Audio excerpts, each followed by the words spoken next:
네, 여러분 안녕하세요. 네, 예수님께서 빌라도에게 십자가 사형 선고를 받으신 후 군병들이 예수님을 때리기 시작합니다. 채찍과 여러 매들로 예수님을 심하게 때려 온몸은 상처투성이가 되셨죠. 그리고 그분을 희롱하고 조롱하고 비아냥거리며 그분을 욕되게 합니다. 그렇게 예수님은 십자가형을 받은 대역죄인이었기에 고난과 고통을 당하시고 십자가를 지고 골고다 언덕을 향하십니다. 그리고 그 골고다 언덕 위에서 죄인 두 사람과 함께 십자가에 달리시게 됩니다. 그 죄인들은 예수님처럼 십자가에 달린 사람들, 즉 강도라고는 하지만 십자가에 달릴 정도면은 아마 단순한 강도는 아니었을 것으로 보입니다. 그런데 중요한 게 예수님이 그 두 사람과 함께 십자가에 달리시는데 가운데에 달리십니다. 이는 세 사람 중에서 가장 돋보이는 자리로 예수님의 죄가 그만큼 크다는 것을 나타내고 있습니다.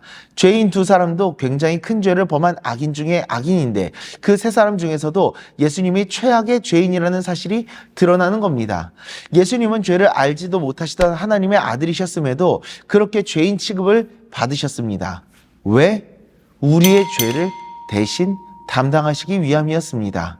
죄를 짓지도 않으신 그분이 우리들의 죄를 대신 담당하시기 위해서 그 모든 고난과 고통을 받으셨던 겁니다. 실제로 그렇게 매를 맞고 욕을 듣고 죄인의 형벌을 받아야 하는 사람은 우리였음에도 불구하고 쓸개탄 포도주를 드렸음에도 마시지 않으셨던 이유는 그 고통을 그대로 느끼시기 위함이었습니다. 그 안에는 약간의 마취 성분이 들어가서 마시면 고통을 덜 느끼게 되는데 그러지 않으셨던 겁니다.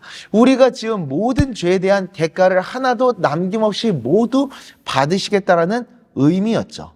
사람들은 욕합니다. 정말 하나님의 아들이면 자신부터 구원해보라고. 하지만 예수님은 죄인이셨기에 내가 되셨었기 때문에 자신을 구원하지 않으려 하셨습니다. 오히려 죄인이 내가 대신 받았어야 할 죄를 모두 대신 받기 위해 하나님의 아들이셨음에도 침묵하셨던 겁니다. 한 목사님은 이런 말씀을 하십니다. 예수님이 십자가에 달리신 것은 바로 나의 이름표를 달고 달리신 거라고. 저 십자가에 달려야 할 사람은 바로 나였는데 바로 내가 되셔서 나를 대신해서 십자가에 달리셨다는 것을 의미하죠. 그래서 내가 받아야 할 고통을 그대로 모두 받으셨던 겁니다. 죄를 알지도 못하시고 죄와 함께 할 수도 없으시고 정말 의로우시고 완전하신 분이시지만 사랑하는 나를 대신해서 죄를 지을 수 있다면 그 모든 고통까지도 감당하겠다라는 의미셨죠. 육체적 고난과 고통과 마음의 상처와 괴로움까지도 모두 담당하려 하셨던 겁니다. 바로 사랑하는 나를 위해서. 고린도후서 5장 21절입니다. 하나님이 죄를 알지도 못하신 이를 우리를 대신하여 죄로 삼으신 것은 우리로 하여금 그 안에서 하나님의 의가 되게 하려 하심이라. 아멘.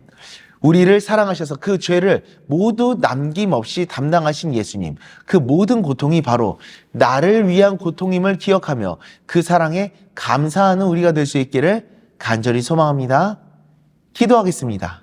하나님 아버지, 우리를 그토록 사랑하셨기에 우리가 되는 것을, 우리의 모든 죄를 대신 담당하는 것을 꺼려하지 않으시고 모두 그대로 받으신 주님, 그 주님의 은혜와 사랑에 감사하며 그 주님의 사랑을 기억하며 주님께 나도 나의 모든 삶을 드리며 주님께서 받으신 고난에 동참하며 나아가는 우리가 될 수 있도록 주님 은혜 내려 주시옵소서. 예수님의 이름으로 기도드리옵나이다. 아멘.